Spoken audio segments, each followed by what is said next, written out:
ಇಂದೇ ಡೌನ್ಲೋಡ್ ಮಾಡಿ ಮತ್ತು ನಿಮ್ಮ ನೆಚ್ಚಿನ ಶೋಗಳನ್ನು ಆನಂದಿಸಿ. ಯಾಕೆ ಹೀಗೆ ಮಾಡಿದ್ರಪ್ಪ?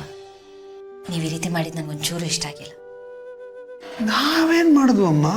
ಅಲ್ಲಪ್ಪ, ಗೌತಮ್ ಅವ್ರಿಗೆ ಚೆಕ್ ಕೊಡೋಕೆ ಮುಂಚೆ ನೀವು ನನ್ನ ಹತ್ರ ಒಂದು ಮಾತು ಹೇಳ್ಬೋದಾಗಿತ್ತಲ್ವಾ?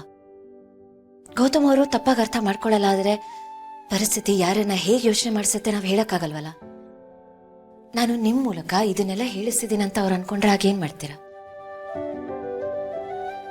ನೀವು ಆ ಸೂಕ್ಷ್ಮತೆನ ಯೋಚನೆ ಮಾಡ್ಬೋದಾಗಿತ್ತಲ್ವಪ್ಪ? ಯಾಕಮ್ಮ ಅಷ್ಟೊಂದು ಬೇಜಾರು ಮಾಡ್ಕೋತಿದ್ಯಾ? ಅಲ್ಲ, ನಾವೇನು ಕೇಳಬಾರ್ದು ಕೇಳಿದ್ವಿ. ಅತ್ತೆ ಮಾವ ಆಗಿ ನಮ್ಗೆ ಏನು ಅನ್ಸುತ್ತೋ ಅದನ್ನು ಹೇಳಿದ್ವಿ. ಅದರಲ್ಲೇನಿದೆ? ಗೌತಮ್ ಅವರು ಸೂಟ್ ಬುಟ್ ಹಾಕೊಂಡು ದೊಡ್ಡ ಮನೇಲಿದ್ರೆ ಮಾತ್ರ ನಿಮ್ಮ ಮಳೆ ಅಂತ ಅನಿಸ್ಕೋತಾರ? ಅಲ್ಲ, ಅವ್ರ ಗಾಡಿ ಓಡಿಸೋದ್ರಲ್ಲಿ ತಪ್ಪೇನಿದೆ ಅಮ್ಮ? ಅಪ್ಪ, ಅವರು ನ್ಯಾಯವಾಗಿ ಬದುಕ್ತಿದ್ದಾರೆ. ಅವರು ಅವ್ರ ಕೆಲಸಕ್ಕೆ ನಿಷ್ಠೆಯಿಂದಿದ್ದಾರೆ, ಖುಷಿಯಿಂದ ಇಷ್ಟಪಟ್ಟು ಆ ಕೆಲಸನ ಮಾಡ್ತಿದ್ದಾರೆ. ಮತ್ತೆ ಕೇಳ್ತಿದ್ದೀನಿ, ಅವರು ಗಾಡಿ ಓಡಿಸೋದ್ರಲ್ಲಿ ತಪ್ಪೇನಿದೆ ಅಂತ? ಪ್ರಪಂಚಕ್ಕೆ ಎಲ್ಲ ಥರದವರು ಬೇಕಲ್ವಪ್ಪ? ಯಾಕಮ್ಮ ನೀನು ಏನೇನೋ ಅಂದ್ಕೋತೀಯಾ? ನೋಡು, ನಮಗೆ ಅಳಿಯಂದ್ರ ಕೆಲಸದ ಬಗ್ಗೆ ಯಾವ ಅಸಮಾಧಾನವೂ ಇಲ್ಲ, ಬೇಜಾರೂ ಇಲ್ಲ. ನಾವು ನೋಡಿದ ಅಳಿಯಂದ್ರೆ ಬೇರೆ, ಹಾಗಾಗಿ ನಮಗೆ ಈ ಥರ ಅನಿಸಿದ್ದು ಸಹಜ ಅಲ್ವಾ? ಹಾಗಿರಬೇಕು ಅಂತ ನಾವು ಆಸೆ ಪಟ್ಟಿದ್ದು ಅಷ್ಟೇ. ನಮಗೂ ಮಕ್ಕಳು ಮೊಮ್ಮಕ್ಕಳು ಇವ್ರ ಬಗ್ಗೆ ಚಿಂತೆ ಇರಲ್ವಾ? ಅದರಲ್ಲಿ ತಪ್ಪೇನಿದೆ? ತಪ್ಪು ಅಂತ ನಾನು ಹೇಳ್ತಿಲ್ಲಪ್ಪ. ನಿಮ್ಮ ಆಸೆ, ನಿಮ್ಮ ಅಕ್ರೆ ನನ್ಗೆ ಅರ್ಥ ಆಗುತ್ತೆ. ಆದ್ರೆ ನಿಮ್ಮ ಮಗಳು ನೀವ್ ಅನ್ಕೊಂಡಾಗ ಈಗಿಲ್ಲ, ಚೆನ್ನಾಗಿ ಬಾಳ್ ಬದುಕ್ತಿಲ್ಲ, ನೀವ್ ಅನ್ಕೊಂಡಿದ್ದಂತ ಜೀವನ ಅವರಿಂದ ಕೊಡಕ್ಕಾಗ್ತಿಲ್ಲ ಅಂತ ಅವ್ರಿಗೆ ಅನಿಸ್ಬಾರ್ದಲ್ವಾ? ಅವ್ರ ದೃಷ್ಟಿಯಲ್ಲಿ ನೀವು ಸಣ್ಣವರಾಗೋದು ನಂಗೊಂಚೂರು ಇಷ್ಟ ಇಲ್ಲಪ್ಪ. ಅದಕ್ಕೆ ಈ ರೀತಿ ಹೇಳ್ದೆ. ನೀವ್ ಏಕಾಏಕಿ ನಿರ್ಧಾರ ತಗೊಂಡ್ರಿ, ಅದು ನನ್ಗೆ ಬೇಜಾರಾಯ್ತು. ಅಯ್ಯೋ ಕಂದ, ಯಾಕೆ ಈ ರೀತಿ ಮಾತಾಡ್ತಿದ್ಯಾ? ಇಷ್ಟೊಂದು ಬೇಜಾರು ಮಾಡ್ಕೊಳ್ಳೋ ಅಂಥದ್ದು ಏನಾಗಿದೆ ಈಗ? ಅಳಿ ಅಂದ್ರು ನೀನು ಅನ್ಕೊಂಡಿರೋ ಥರ ಏನು ಅನ್ಕೊಂಡಿರಲ್ಲ. ಸುಮ್ಮನೆ ನೀನೇ ಇಲ್ಲದೆ ಇರೋದು ಯೋಚನೆ ಮಾಡಿ ಇದನ್ನು ಕಾಂಪ್ಲಿಕೇಟ್ ಮಾಡ್ತಿದ್ಯಾ ಅಷ್ಟೆ. ಗೊತ್ತಾಯ್ತಾ? ನೋಡು ಕಂದ, ನಾನು ಬೇಕಾದರೆ ಈಗಲೇ ಹೋಗಿ ಅಳಿಯಂದ್ರ ಹತ್ರ ಸಾರಿ ಕೇಳ್ತೀನಿ. ನನಗೆ ಆ ಥರದ್ದೆಲ್ಲ ಏನಿಲ್ಲ. ಅಯ್ಯೋ ಅಪ್ಪ, ಪ್ಲೀಸ್, ಅದೆಲ್ಲ ಏನೂ ಬೇಡ. ನೋಡಿ, ಈಗ ನೀವು ಅವ್ರ ಹತ್ರ ಹೋಗಿ ಮಾತಾಡಿ ಈ ವಿಷಯ ನನಗೆ ಗೊತ್ತಾಗಿದೆ ಅನ್ನೋದು ಅವ್ರಿಗೆ ಗೊತ್ತಾಗೋದು ಬೇಡ.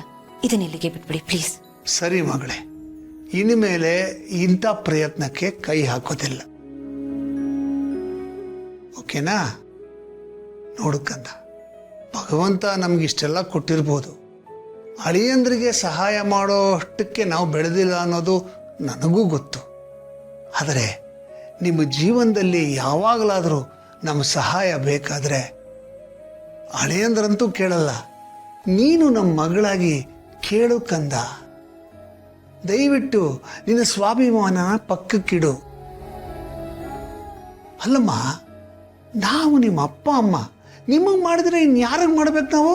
ನೋಡು, ನಮ್ಮ ಸಮಾಧಾನಕ್ಕಾದರೂ ಹೂ ಅನ್ನು ಕಂದ. ಸರಿಯಪ್ಪ, ಆ ಥರ ಪರಿಸ್ಥಿತಿ ಬಂದರೆ ಖಂಡಿತ ಕೇಳ್ತೀನಿ. ಸರಿ ಕಂದ.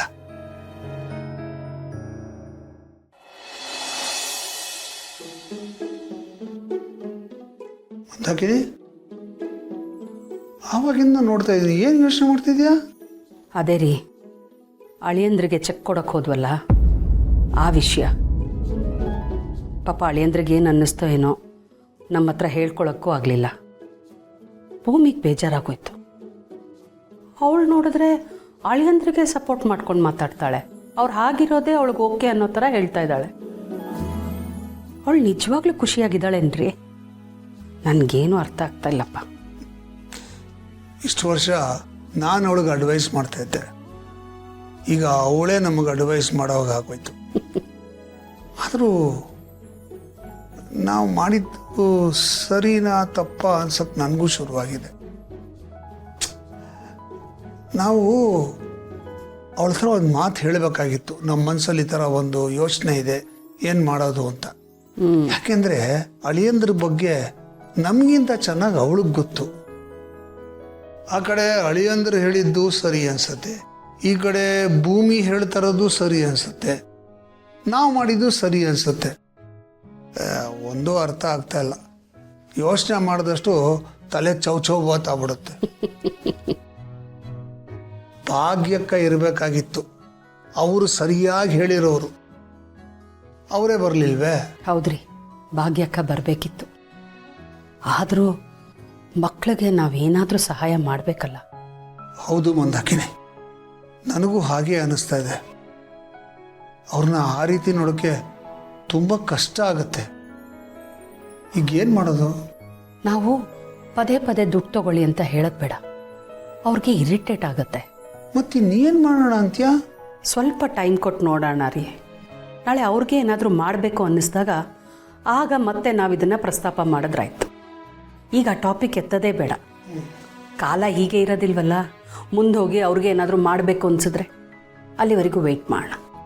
That is better. ಸರಿ.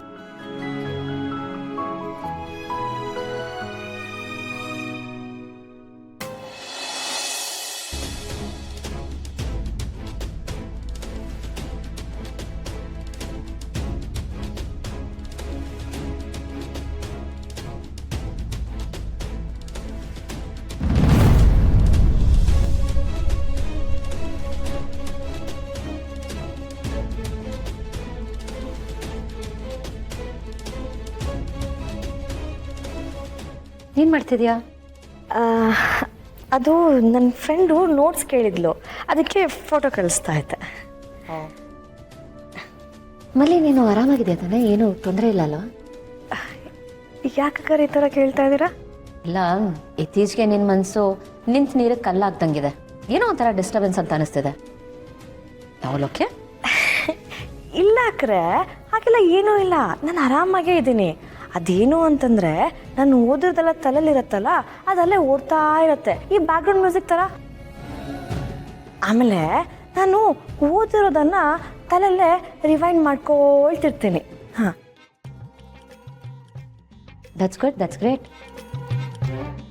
ಬಟ್ ನಿನ್ಗೇನು ಓದೋದು ಅಂತ ಸ್ಟ್ರೆಸ್ ಆಗ್ತಿಲ್ಲ ತಾನೆ? ಎಕ್ಸಾಮ್ಸ್ ಹತ್ರ ಬರ್ತಿದೆ, ಫಿಯರ್ ಅಂಥದ್ದೇನು? ಅಯ್ಯೋ ಇಲ್ಲ ಕರೆ, ನೀವೇ ಹೇಳಿದಿರಲ್ಲ ಎಕ್ಸಾಮ್ ಥರ ಕನ್ಸಿಡರ್ ಮಾಡಬಾರ್ದು, ನಾರ್ಮಲಾಗಿ ಕನ್ಸಿಡರ್ ಮಾಡಬೇಕು ಅಂಥೇಳಿ. ಹಾಗೇನೆ ನಾನು ಆರಾಮಾಗಿದ್ದೀನಿ ಯಾಕರೆ. ಹಾಗಂತ ನಾನು ಓದ್ತಾ ಇಲ್ಲ ಅಂತ ಏನೂ ಇಲ್ಲ, ಓದ್ತಾ ಇದ್ದೀನಿ. ಇನ್ನೂ ಉಳಿದಿದ್ದೆಲ್ಲ ದೇವ್ರಿಗೆ ಬಿಟ್ಟಿರೋದು. ಎಕ್ಸಾಕ್ಟ್ಲಿ, ನಾವು ಮಾಡಬೇಕಾಗಿರೋದು ಇಷ್ಟೇ. ನಾವು ಮಾಡೋ ಪ್ರಯತ್ನ ನಾವು ಮಾಡಬೇಕು, ಫಲ ಅವ್ನು ಕೊಡ್ತಾನೆ. ಅದು ಅಲ್ಲದೆ ಈ ಇನ್ಸ್ಟಿಟ್ಯೂಷನವರು ಆ ಟೆಸ್ಟು ಈ ಟೆಸ್ಟು ಅಂತೇಳಿ ವಾರಕ್ಕೊಂದು ಟೆಸ್ಟ್ ಮಾಡ್ತಾನೆ ಇರ್ತಾರ. ಸೊ ಎಕ್ಸಾಮ್ ಏನು ಅಷ್ಟೊಂದೇನು ಮ್ಯಾಟರ್ ಆಗಲ್ಲ ಬಿಡಿ. ಈ ಎಕ್ಸಾಮನ್ನು ಎಡ್ಗೆಯಲ್ಲಿ ಬರ್ದು ಬಿಸಾಕ್ಬಿಡ್ತೀನಿ. ನಾನು ಸ್ವಲ್ಪ ಓವರ್ ಬಿಲ್ಡಪ್ ಆಗಿಲ್ಲ? ಹಾಗೆಲ್ಲ ಏನೂ ಇಲ್ಲ, ನಮ್ಮ ರೇಂಜೇ ಬೇರೆ. ಏನು ರಿಪ್ಲೈನೇ ಮಾಡ್ತಿಲ್ವಲ್ಲ?